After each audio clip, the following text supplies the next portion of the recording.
Welcome back to the channel. In today's video, I'm going to show you guys how to get the out of focus filter on TikTok. It's really easy and simple to get.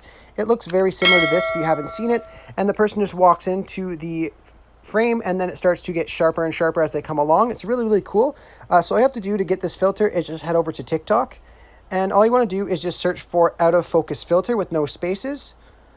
Once you click search for that, you want to click on videos, and all you want to do is just find someone with that filter on it. So these blurred out ones right here are the perfect examples. All you have to do is just click on that video, and then above the person's username, you just see the little yellow link there with the name out of focus. Click on that, and then all you have to do is just click on add to favorites, and this will now be added to your favorite filters. So when you go make a new video, it'll just come up right there for you. I really hope I was able to help you guys out with getting this filter. If it was helpful, be sure to leave a like and subscribe for more tutorials. Thanks for watching.